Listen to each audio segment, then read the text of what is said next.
Broward County, Florida, known for its beautiful beaches and nearly perfect weather. It's the second most populous county in Florida and the 17th most in the United States. The nightlife and warm Atlantic waters are what draw tourists to the Sunshine State. My mother and I migrated to Miami, Florida in 1993 from the Bahamas, the same year drug lord Pablo Escobar was killed in Colombia. The city of Allapattah became my home. A few years later, we moved to Fort Lauderdale, Florida. This is where I grew up, in the place I call home. Broward County is known for a lot of things, including being the epicenter for the synthetic drug Flakka.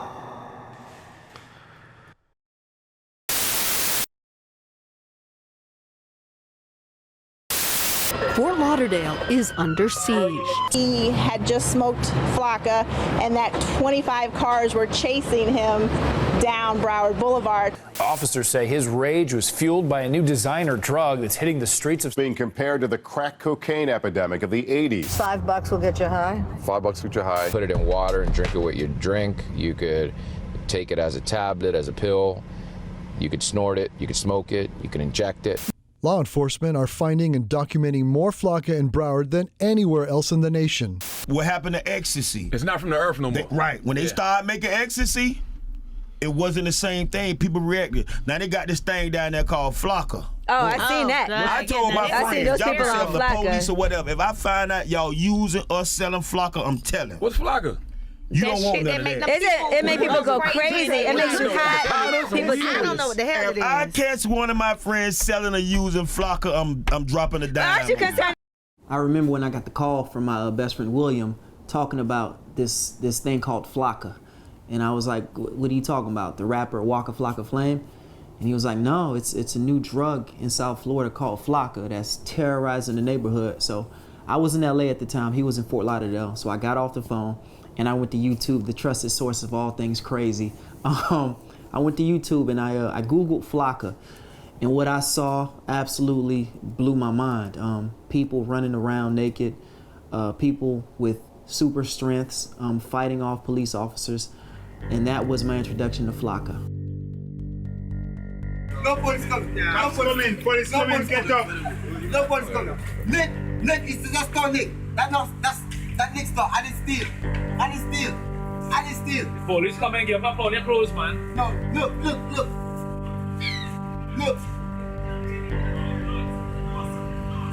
Sorry, sir.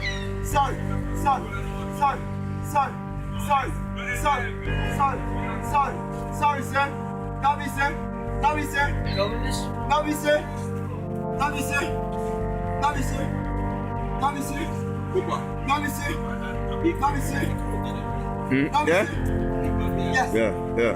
The guy in that video you just saw is somebody that I grew up with. So imagine my surprise of going on YouTube and seeing someone I grew up with in a video on Flakka. Blew my mind.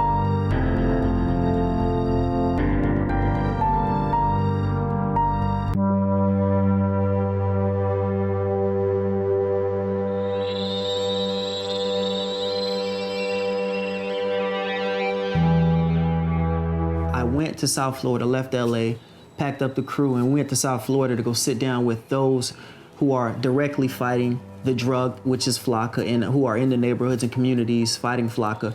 And I wanted to get an understanding of what this drug was, but more importantly, why it was in our community. I mean, I understand Miami was the cocaine capital of the country at one point, so with the port being what it is and being able to get drugs across the borders and things like that, it just made sense. But I couldn't understand why a drug that was created in China for no reason, it was no reason for this drug to be created, how it managed to get to Broward County and in urban, impoverished communities, that confused me. So I wanted answers to that, and I got them, essentially. I definitely got them. More truth than I wanted, but hey, it's life. In order to find out what Flakka actually was, I went and sat down with the man who deemed Flakka usage and deaths in South Florida an epidemic. Epidemiologist Jim Hall. My name is Jim Hall.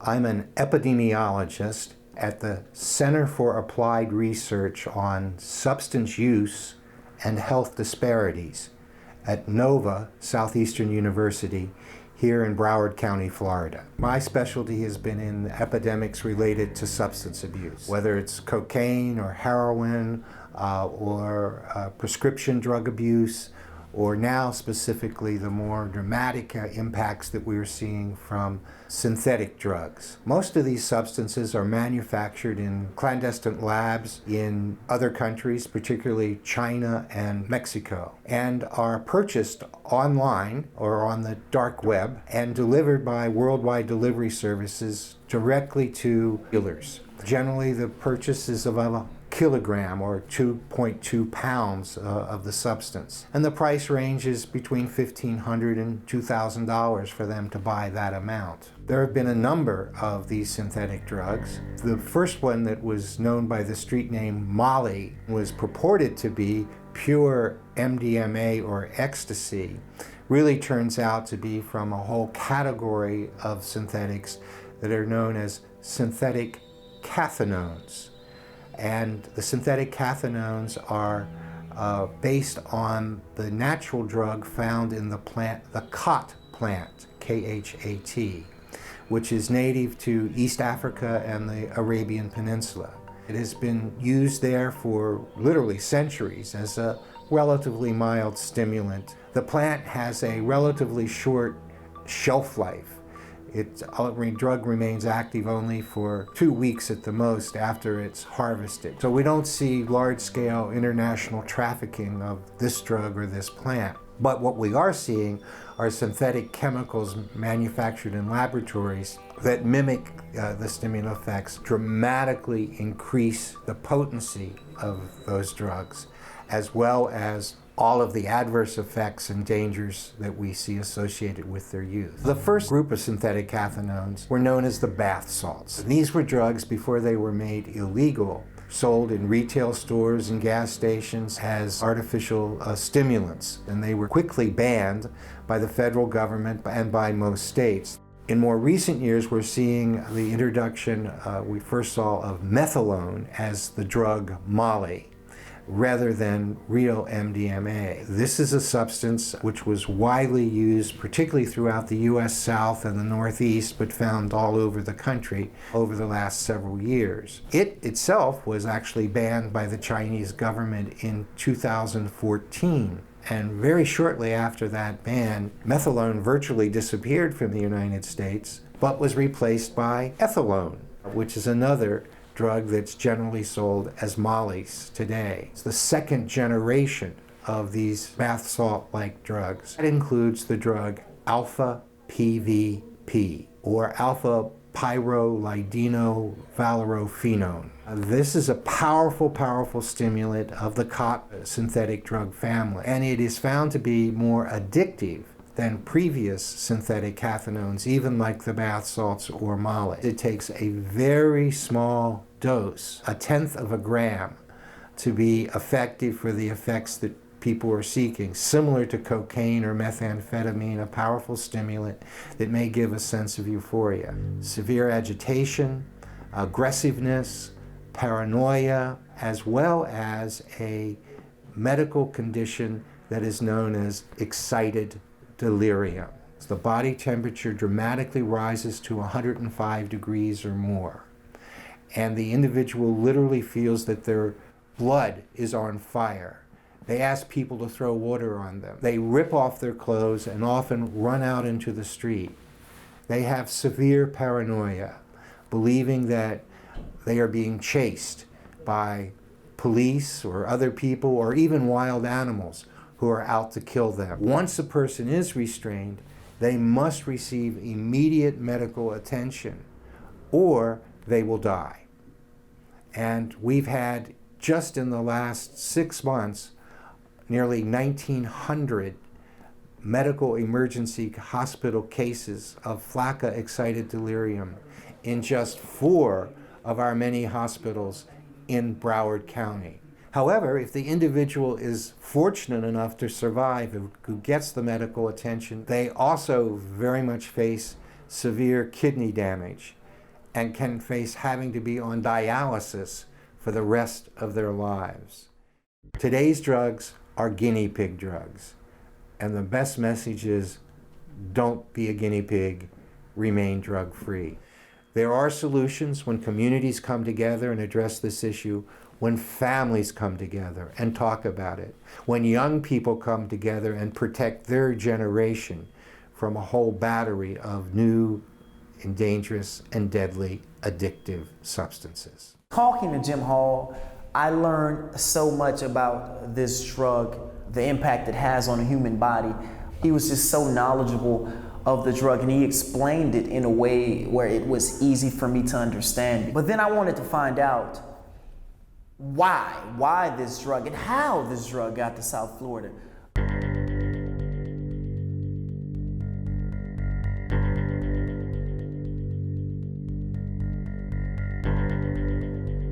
How and why was this drug being shipped from China to Fort Lauderdale in the first place? Was it a household cleaner? Was it used in the automotive industry? Why were factories in China producing this drug and shipping it to the United States? It wasn't making much sense to me. So we reached out to someone who could help answer these questions. John Lodges, who is the Fort Lauderdale police detective and DEA task force officer who coordinated the trip to China to lobby officials to limit the flow of chemicals into the United States. All right, I'll talk to you soon. Thank you, sir. Jonathan, you the man. Thank you, man. Of course. I appreciate you, buddy. You know about me now, man. Good luck. Absolutely. Thank you, man. Yeah! Oh, this is exciting. I'm excited to talk to him because he's so knowledgeable. Like, just in talking to him for the past 15 minutes, he knows his stuff. So I can only imagine what we're going to get from him. And it's a perspective that we need. We need to hear from law enforcement. We need to hear from the individuals who deal with these type of epidemics. So I'm looking forward to it. I'm excited. Wow. I'm John Lodges. I'm detective with the Fort Lauderdale Police Department. I've been here 22 years. I work in narcotics. I'm assigned to the Drug Enforcement Administration as a task force officer. So basically I'm on loan from the agency to work with the DEA. I've been there 10 years. I worked, you name it, from the Colombian cartels to street gangs to synthetics, what I'm working now.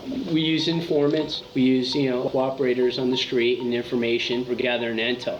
So I started a couple years ago, back in January about 2014, we started getting information from my street sources. There's this new drug on the street that's replacing Molly. It's called Flakka, a synthetic stimulant, and it's going to be out of control in your area in months. It's like wildfire, it's like crack epidemic of the 80s. You're going to see major problems with this. Everybody's going to drop every other drug that they're using, and they're going to go to this. So I think initially people were taking it because they wanted to feel good, and then they got addicted to it, and they saw the problems that it were causing, but they were addicted to it at that point in time. I think that's why it overwhelmed them.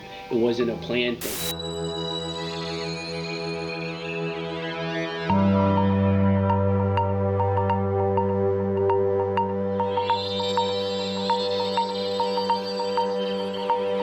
Percent of this stuff is produced in China. In 2014, which is the same time we started seeing Flakka, methadone and MDPV, which is what we knew as Molly, was actually made illegal back in 2014. It was made illegal for exportation.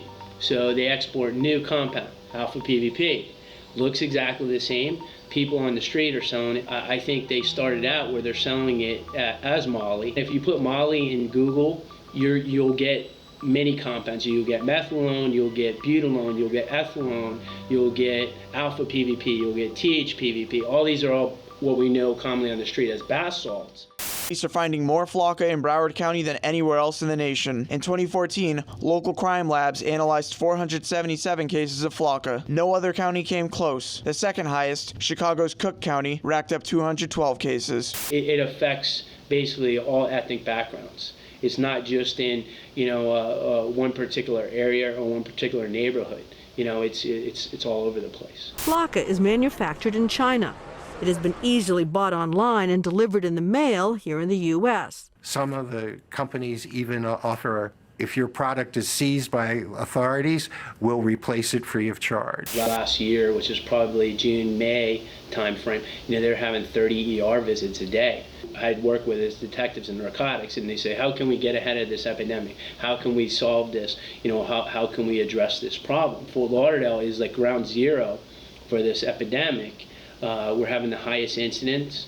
We're having most deaths mid-year, April last year. We had already had like 20-some deaths associated with it. So we know that we wanted to take it to the source as part of the holistic strategy, with education and enforcement. Hey, if we can't stop them from exporting it from the country into our area, hey, and then that's the easiest way to solve the problem, or the best way to solve the problem.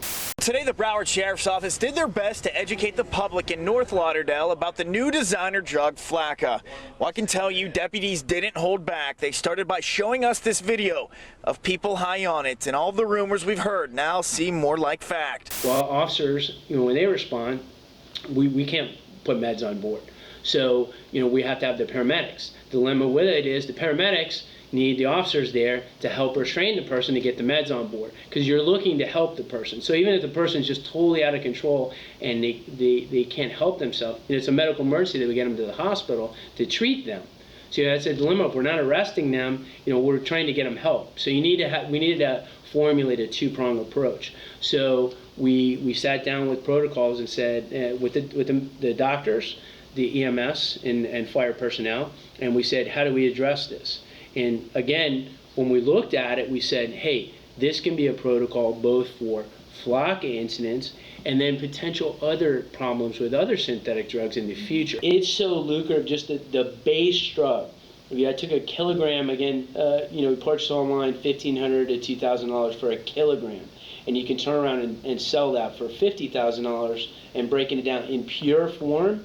It's so lucrative to just sell the drug in its purest form. And again, you're bringing it down to the 1/10 of a gram, where if you cut that, the user is going to notice. You're going to notice the difference. Now, the Chinese are tracking it pretty well, because they monitor online sites. Any sites that I know that guys were ordering it from, that's information that I shared throughout our investigation. If I knew that we arrested a guy and I knew they were buying online from this company, boom, I would send that right away to our DEA counterparts in the Chinese, and almost immediately they would shut down those websites. The damage it can do to your brain, long-lasting. 5 to 6 months later, they still can't control their thoughts. BSO telling the crowd they're doing everything they can do to combat the issue, and as for you, if you suspect anyone is on the drug or thinking about using it, there's only one thing that you can do. You call 911. Speaking to Detective John Lodges of the Fort Lauderdale Police Department, I got a better understanding of that. And it's funny because in my community we have an interesting relationship with police. We feel as though they're out to get us, and in some cases they mismanage their power and they don't serve and protect. And in other cases, some of them do so. John Lodges was great to talk to, and he gave me a better understanding of how the hell this drug got into Broward County, of all places.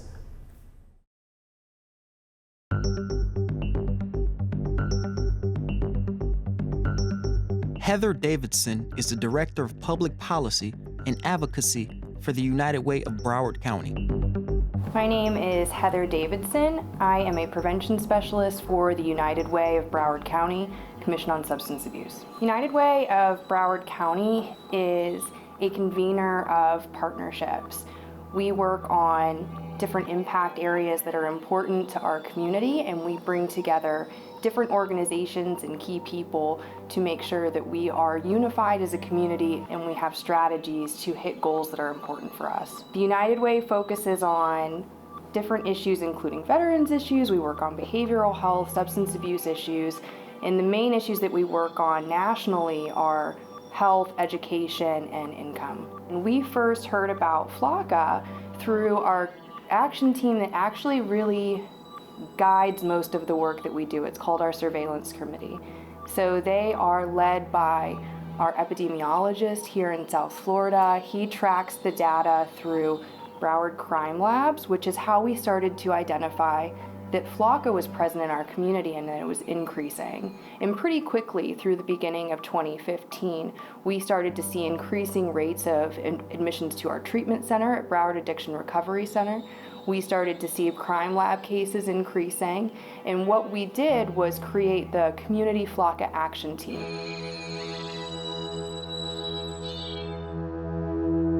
That team was really integral, and our role was to create the Flakka Action Plan, which would unite all of our key partners in the community, and we would create resource sharing, information sharing, and ensure that we had a strategy to decrease the presence of Flakka in our community within this last calendar year. And we were successful with that, but it was through the partnership of many different organizations. We also see that for months after in treatment, that a lot of these individuals are not regaining their cognitive abilities. So when we meet with our treatment providers, one of the major barriers for them working with their clients is that their traditional methods of, fill out a biopsychosocial so we can see what's happening with you, that can take several sessions broken down into 10-15 minutes because the person who's been taking Flakka isn't necessarily able to complete paperwork or to complete full sentences, not speak in full sentences. So that's one of the major barriers, also not being able to participate in group therapy, having to be in individual therapy, be in a situation where there's low lighting and low stimulation so that they don't go back into another paranoid episode. There are cases where people have improved, especially in the beginning when somebody is coming off of Flakka. It can be very difficult for them to accept treatment because at that point they're still so disrupted cognitively and not really able to think clearly or focus or think about, basic self-care, that they might not be able to comprehend that they need treatment, how to participate, and how to follow through with those steps. People like these, often stripping off their clothes as their temperatures soar up to 105 degrees. Flakka-related deaths in Broward County in the last year, 60. We have two prongs of our mission. The first prong is boots on the ground prevention. We work and go out into the community, going to homeless shelters. We work in the county jail to provide education to the inmates in their substance abuse program. We've also organized an event such as a march to just bring awareness and honor the people that have lost their lives and their family members to this drug. We also focus on education and information. That's really the second part of our mission, is to just blanket our community and information so that they're able to make informed and conscious decisions regarding synthetic drugs. There's a lot of misinformation out there about them. Of all the drugs that I've seen, cocaine, amphetamines, heroin, Dilaudid, OxyContin, this is the absolute worst. I do think that our current prevention strategy is effective. For example, this past year, we worked with many different organizations, law enforcement, Broward Sheriff's Office, Broward Health, our Broward County School Board officials, and we worked to make sure that we were moving forward as a community, and we also had real tangible goals in mind of where we would like to see the decreases in Flakka be at. And what we were able to do through those partnerships was engage the media. Since that time, we've seen our numbers here for people going into treatment or being admitted to Broward Health decrease dramatically from about 11 cases per day in July to our Broward Health system to in December, we've had 2 admissions to Broward Health per day. Prevention strategy that we have here in Broward County has been successful, and we replicate that with other issues as well for overall wellness, mental health promotion, and substance abuse prevention. It is important that as a community, all the major key players are on board and creating a strategy, not just talking about the issues, but having a tangible goal in mind with objectives and action steps as to who's going to play each role, how are we going to support each other, and how do we accomplish our goals. Essentially the same strategy it's all about education, information. We believe that knowledge is power, and if all of our community partners are on the same page and we're spreading the same message and we're giving the same information, that our community can be empowered to make good choices. We also, at the United Way of Broward County Commission on Substance Abuse, have a youth program called the Broward Youth Coalition, and that prevention strategy is to engage youth in leadership training, substance use education, to provide them alternative activities so that the drug use doesn't begin in the first place. And with adults, it's still all about education, making sure that they have access to, through the other prongs of United Way, access to veteran services, access to income equality programs, education, and healthcare. Addiction is defined as a disease by most medical associations, including the American Medical Association and the American Society of Addiction Medicine. Like diabetes, cancer, and heart disease, addiction is caused by a combination of behavioral, environmental, and biological factors. Genetic risk factors account for about half of the likelihood that an individual will develop addiction. Paul Falk is the division director for Broward Addiction Recovery Center. He took us into the minds and lives of Flakka users pre- and post-treatment. Hi, my name is Paul Falk of Broward Addiction Recovery Center. I oversee a comprehensive program of addiction medicine services that are funded by Broward County, and it's the division of the Human Services Department. Broward Addiction Recovery Center has been servicing Broward County and its residents for over 43 years now. Why do most people want to use drugs? They want to feel good. They want to forget. They want to feel sexy. They want to feel sexual powers, the whole 9 yards. And there's that point where that drug does that. But unfortunately, we don't know when it tips over and puts the person to what we call the excited delirium, where all the things that you've been hearing about, people running in the street naked, they have incredible strength, knocking officers off, they're sweating, they have the pulse rate is at 200 beats per minute, breathing heavily, psychotic episodes that they're thinking people or someone's after them. Most of them speak about animals chasing after them. Most of them speak about their bodies being on fire. Why they're saying their bodies are on fire is because their body temperature is going up to 105, 107 degrees. The body cannot withstand that kind of temperature. This drug shuts down all the safety mechanisms in the body. The amount of adrenaline that runs into your blood, your cooling system, it shuts it all down. So your adrenaline keeps pumping when the safety mechanism says, I need to stop pumping. The heart is beating too fast and the muscles are getting too much energy, too much strength, and is causing muscle breakdown from the high temperatures of the body, accelerated heart, and the adrenaline that's in their system. And kidney failure is common with all these individuals. And sometimes they're on dialysis for the rest of their life, and we're talking young people on dialysis for the rest of their life. Anybody that's in an excited delirium, we cannot manage them here. We have to send them straight to the hospital to restrain the individual and give them sedatives to calm them down, because if not, they just go out of control. Every single individual comes through our triage who's seeking detox, and when we have anybody that is exhibiting huge anxiety levels, they're already getting hot, they're sweating. That's a key indicator that they're ready to go into excited delirium. If the physician here, Dr. Foy, Dale Foy, who's our medical director, if he sees that that individual is at that point where he or she's going into excited delirium, we send them out 911. For those individuals who don't exhibit those kind of behaviors when they come in the door, and they say they have used Flakka, we have given them medication to keep them calm and keep their anxieties low.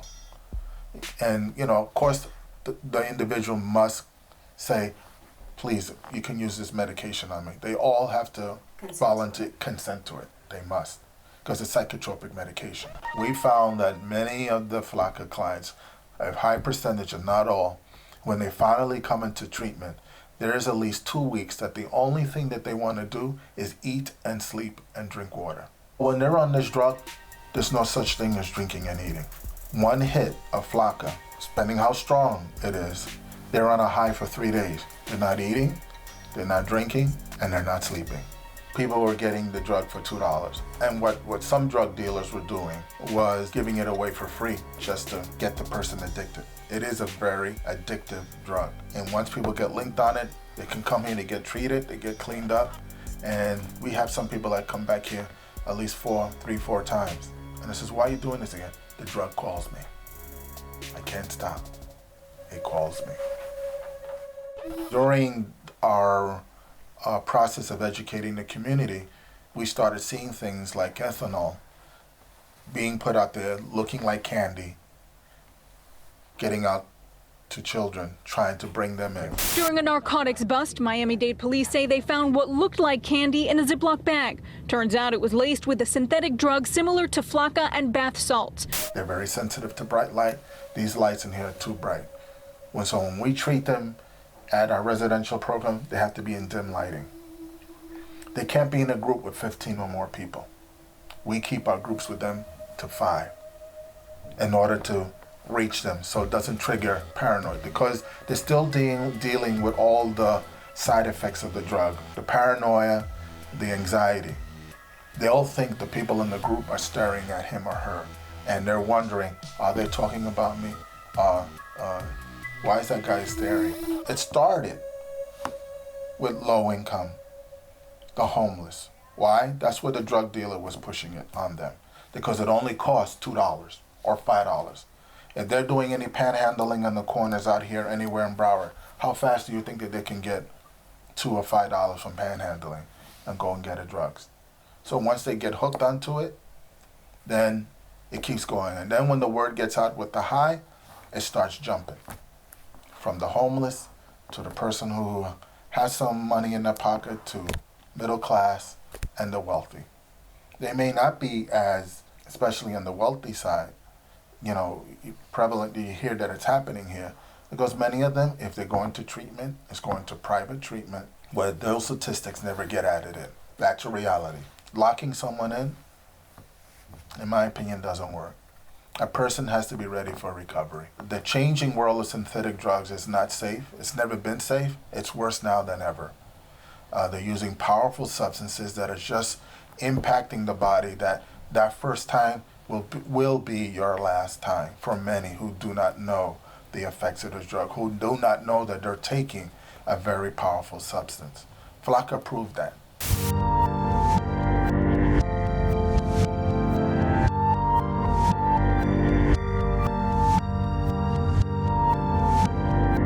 Last week, 18 people died from Flakka. 18. One weekend. We have a problem. We need to work together to address it. All of you here today are going to send that message. Karen Cochran Walsh owns and runs the Cove Center for Recovery, an adult therapy program. Karen has appeared on programs like The Dr. Phil Show and the Ask Dr. Nandi Medical Show. She has firsthand experience with those dealing with Flakka addiction. Sitting down and talking with her offered another perspective on the drug and those who abuse it. Karen, you've been studying this case, right? Yes, I have. And she is right up your alley in terms of dual diagnosis, correct? Correct. I think the dual diagnosis is going to be a very impactful diagnosis and treatment plan. In Broward County, we serve a large number of families and children, primarily in the age range that we had discussed.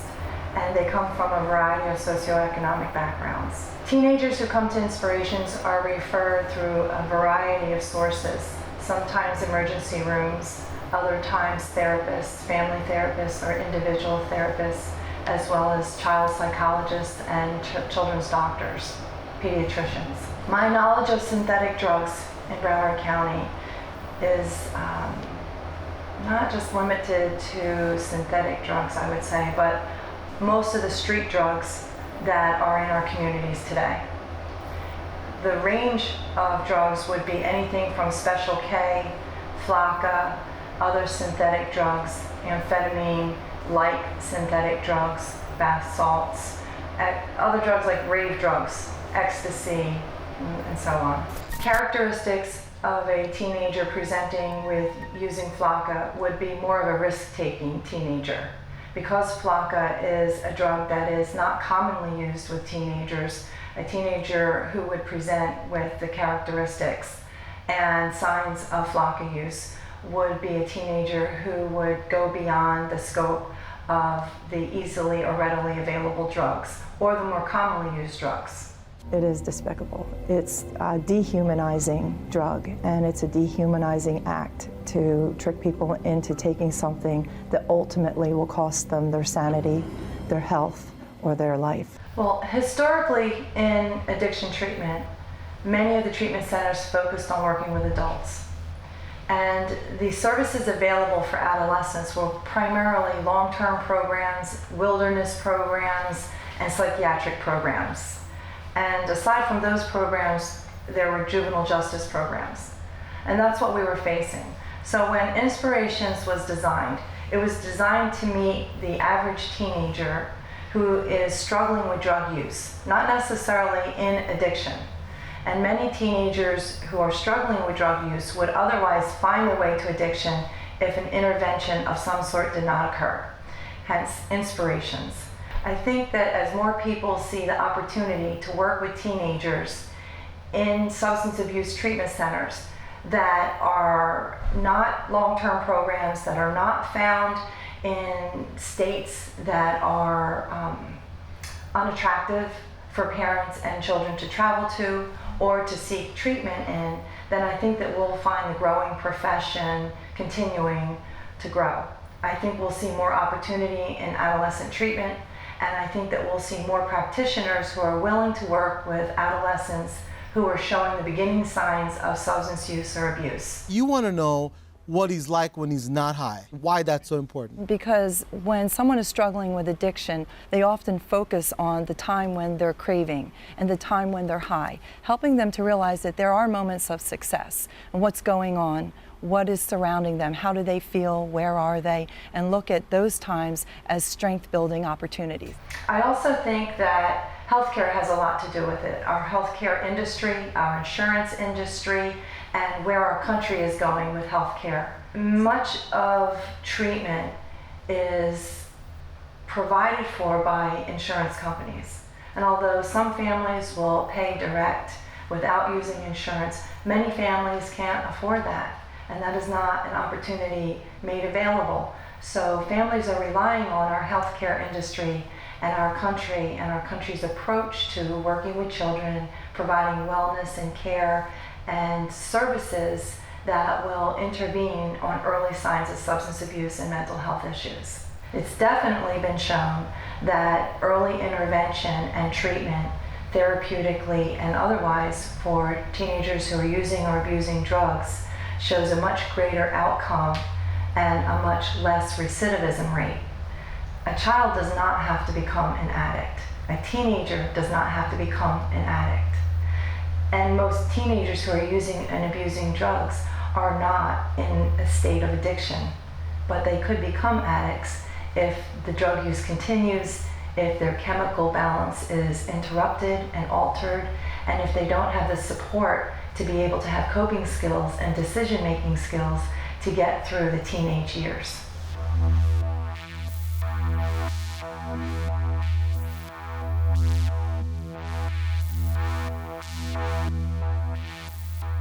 We are on our way to go sit down with Miss McQueen, whose son is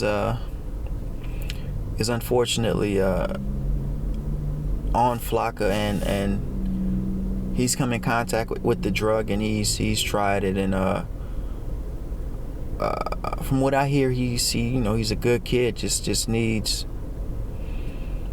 to be pointed in the right direction, and so we're gonna go sit down with Miss McQueen to get her story. I'm looking forward to talking to her. Spoke to her over the phone. She seems like such an amazing, strong woman. So I can only imagine what she has to say to us. Oftentimes, you sit down with the person who's abusing the drugs or unfortunately on the drug, but this is the perspective of a parent, of a mother, of a nurturer, of somebody who's been with this young man before he even came into the world. So I think this is a interesting and very very sad point of view. I'm looking forward to sitting down and talking to her. I don't know what to expect. I don't have an expectation. I just hope she doesn't make me cry. I'm an only child. I'm a mother's only child, so I know the type of relationship boys have with their moms, and if I ever became addicted or had been addicted to a drug, I know my mom would be she'd be very sad. So looking forward to it. My name is Juanica McQueen, and I am a resident here in Fort Lauderdale, Florida. I already heard about Flakka, but I never saw it. But this particular morning when I woke up to go to work, I saw a little baggie on the floor, and it was like it was like a baggie, and it looked like a powder form, but it was more like crystals. It looked like a bunch of crystals. Once upon a time, I was addicted to cocaine, so at first I thought it was cocaine. And I was like, I know my boys are not doing cocaine, because they were like, my son was only like 16 at the time. My other son, my older son, I brought it to him, and I was like, Cedric is doing cocaine. And he was like, no, that's Flakka. And I took it and I just threw it in the garbage. The detective called me, and he was saying that he had my son, he was in the hospital. They stole a car. They were under the influence of Flakka. They were driving really fast on this highway. They were speeding, and the highway patrol got behind them. They took this guy on the highway on a high-speed chase, and they went to like 3 different counties, but eventually the car crashed, and then they had to rush him to the hospital, and after he got out of the hospital, he was in a detention center for like 6 months. At that point, that's when I knew this is getting crazy, because they're trying to support this habit, and they're going way to other states and getting into, and then they were smoking it under the influence of it while they were up that way, and so that's at that point I was like, it's getting crazy. My mom, she was addicted to drugs, crack cocaine for many, many years, and and then eventually, because I wanted to know why, what's the big deal about drugs? Everybody around me was doing it, my mom, so I wanted to know why is everybody, doing this? So I started off with weed. It's a gateway drug. People say it's not, but it is, because I started off from weed, and eventually I graduated to ecstasy pills, and then I went to cocaine. But that, by the grace of God, I never tried. I just recently got off of cocaine when the Flakka came out, and I was like, whoa, if I was still on cocaine, I probably would have graduated to that too. I know I would have, because that's what everybody was doing. Graduating from cocaine, they went to Flakka because it was cheaper. Every parent that's struggling with this, who have kids that's struggling with a drug addiction, prayer is powerful, really, really, really powerful. And I just suggest that don't give up. Just continue to pray, and just don't give up on that kid. And there is hope, because now my boys, they don't use Flakka no more. They're not on Flakka no more. And I'm believing that, that the neighborhood, the same God that delivered me, the same God that delivered my boys, is the same God that's going to deliver the whole neighborhood, because God is not a respecter of a person. Flakka was like a drug, like no other. When this thing came out, it was a different ball game. And it just took the prayer warriors to another level.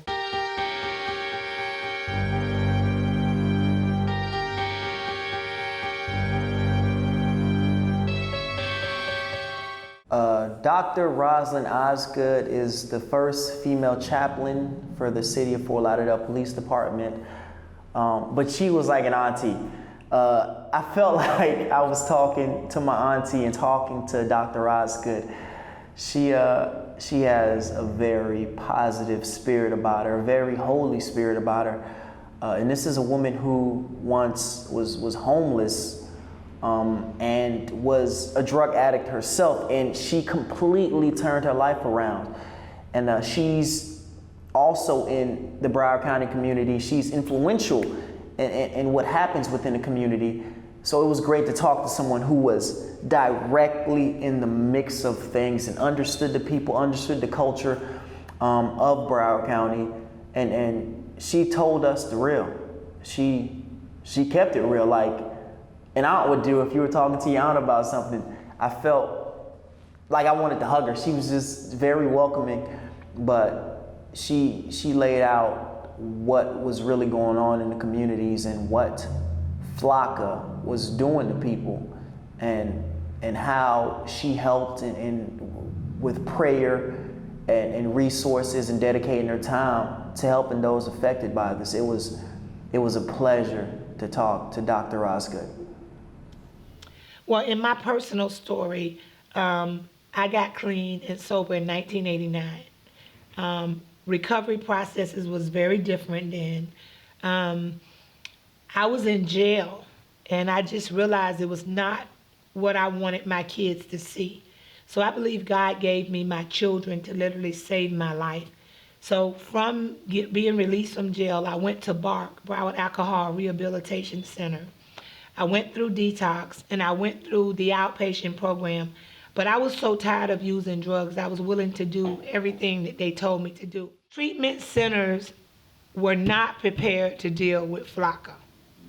So if a person is using Flakka, their treatment consists of them going to the hospital for 3 days, getting the medicines to kind of stabilize them, and a lot of times going back to the streets. It becomes a major burden on the taxpayers, because if my treatment is to go to the emergency room, and most of the time the person that's using Flakka does not have medical insurance, so the cost is bared through the burden of the taxpayers. As the hospital, I think, went from 0 cases in 2013 to 300 and plus cases a month in 2015. So it's dramatic. And when people go and they get stabilized and then they're released, then they go back again and again and again. So the cost of the treatment is very high. I think we were able to put some things in place at BARC that we were able to take people and begin to address the Flakka issue and help, people try to get off of Flakka. The God Squad is the brainchild of Chief Frank Adderley, who is the chief of the Fort Lauderdale Police Department. We are a group of faith-based leaders that go out at various community activities and help law enforcement keep peace by having a presence of peace. So we met and we decided to take on Flakka and have a grassroots movement to address Flakka. So that grassroots movement included the Mount Olive Development Corporation, many other churches, First Baptist Church, the National Christian Foundation, First Christian Church, just a conglomerate of diversified believers where we engaged in 2 ways. We launched a grassroots movement where we went door to door on Friday to educate the community about Flakka, as well as to pray with them. Another part of our movement was to be able to pray and give hope to people that were living with Flakka. And then the third component was a social media campaign. So we would go door to door in the community because many of the residents in this community, the heart of Fort Lauderdale, what we call the 33311, are residents who are not going to go to the hospital for community forums, not going to go to the police department for community forums. So you have to take information to them. And we decided to use it as an evangelism tool to go talk to them about God Squad, but also to pray with people and let them know that they were loved and to give them hope. So in doing that, we targeted low-income housing projects in areas where the police department told us that they had made arrests for Flakka, that there were Flakka houses.